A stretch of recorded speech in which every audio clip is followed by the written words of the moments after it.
السلام علیکم ورحمۃ اللہ وبرکاتہ۔ آج کی اس ویڈیو میں ہم بات کرنے والے ہیں طلاق کے بارے میں، یعنی وہ کون سی عورت ہے جس کو طلاق دے دینی چاہیے۔ اگر عورت میں ایک عادت موجود ہو تو آپ اسے فوراً طلاق دے دیں۔ پیارے دوستو، وہ عادت کون سی ہے آگے ہم آپ کو اس ویڈیو میں بتائیں گے، لیکن ویڈیو شروع کرنے سے پہلے آپ لوگوں سے گزارش ہے کہ آپ ہمارے یوٹیوب چینل کو ابھی تک سبسکرائب نہیں کیے ہیں تو سبسکرائب کیجئے۔ آئیے دوستو شروع کرتے ہیں آج کی ویڈیو۔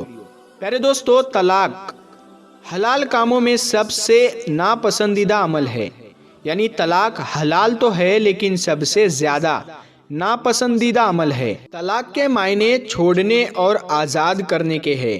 یاد رہے، ہر انسان شادی اور نکاح اس لیے کرتا ہے تاکہ اس کا گھر آباد ہو جائے اور اس کی زندگی میں سکون اور اطمینان مل جائے، اور کوئی بھی انسان ایسا نہیں ہوگا جو شادی سے پہلے طلاق کا ارادہ رکھتا ہو۔ یاد رہے، ایک شخص کے گھر کا سکون اور اطمینان اس کی بیوی ہوتی ہے۔ اگر عورت نیک ہو تو گھر جنت کے مانند بن جاتا ہے، اور اس کے علاوہ بیوی جاہل ہو تو گھر جہنم کے مانند بن جاتا ہے۔ ایک بار حضرت ابراہیم علیہ السلام حضرت اسماعیل علیہ السلام کے گھر تشریف لائے تو حضرت اسماعیل علیہ السلام شکار پر گئے ہوئے تھے۔ حضرت ابراہیم علیہ السلام جب ان کے گھر پہنچے تو ان کی بیوی نے دروازہ کھولا۔ جب انہوں نے دروازہ کھولا تو ابراہیم علیہ السلام نے اپنا تعارف کروایا اور کہا کہ میں ابراہیم، اسماعیل کا والد ہوں۔ ان کی بیوی نے آپ کو اندر آنے کی اجازت دی اور نہایت ہی ادب کے ساتھ آپ کو ایک جگہ بٹھایا۔ حضرت ابراہیم علیہ السلام وہاں بیٹھ گئے تو اس عورت نے نہ تو آپ کو پانی کے لیے پوچھا اور نہ ہی پوچھا کہ آپ کی طبیعت کیسی ہے، صرف آپ کو بیٹھنے کا اشارہ دیا۔ حضرت ابراہیم علیہ السلام نے اپنی بہو سے پوچھا کہ بتاؤ تمہاری زندگی کیسے گزر رہی ہے، تمہاری زندگی میں کیا معاملات ہے، کیسے بیت رہی ہے؟ تو وہ کہنے لگی کہ اللہ کا شکر ہے، شوہر تو اچھا مل گیا ہے، لیکن ہر گزرتا دن ہمارے لیے ایک نئی مصیبت لے کر آتا ہے۔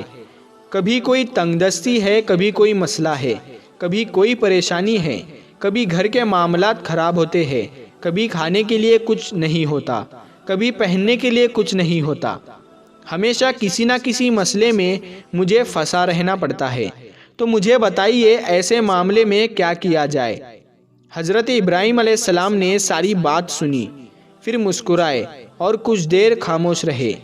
پھر ابراہیم علیہ السلام بولے، اچھا میں چلتا ہوں۔ جب تمہارا شوہر یعنی حضرت اسماعیل علیہ السلام آئے تو انہیں سب سے پہلے بتانا کہ میں آیا تھا، اور پھر اسے بتانا کہ اس کی گھر کی چوکھٹ اچھی نہیں ہے، اسے بدل دے۔ یہ کہہ کر حضرت ابراہیم علیہ السلام چلے گئے۔ جب اسماعیل علیہ السلام تشریف لائے تو خوشبو سے پہچان گئے کہ آج میرے ابا حضور تشریف لائے تھے۔ آ کر اپنی بیوی سے پوچھا کہ بتاؤ کون آیا تھا؟ تو انہوں نے کہا کہ آج آپ کے والد تشریف لائے تھے۔ اسماعیل علیہ السلام نے پوچھا کہ کیا وہ کچھ بتا کر گئے ہیں؟ تو ان کی بیوی نے کہا ہاں، وہ یہ کہہ رہے تھے کہ تمہارے گھر کی چوکھٹ اچھی نہیں ہے، اسے بدل دو۔ حضرت اسماعیل علیہ السلام نے یہ سنا تو اپنی بیوی کو طلاق دے دی اور کہا کہ وہ چوکھٹ تم ہی ہو، یعنی میرے والد حضرت ابراہیم علیہ السلام نے مجھے یہ اشارہ کیا ہے کہ میں تجھے طلاق دے دوں، تجھے چھوڑ دوں۔ اس کے بعد حضرت اسماعیل علیہ السلام نے ایک اور شادی کی۔ کچھ دن گزر جانے کے بعد آپ کے والد دوبارہ آپ کے گھر میں تشریف لائے اور دیکھا کہ حضرت اسماعیل علیہ السلام پھر گھر پر موجود نہیں ہیں، باہر کسی کام سے گئے ہوئے ہیں۔ آپ نے دروازہ کھٹکھٹایا تو ایک عورت آئی۔ آپ نے کہا بیٹی کیا تم مجھے جانتی ہو؟ تو وہ لڑکی کہنے لگی کہ میں آپ کو نہیں جانتی۔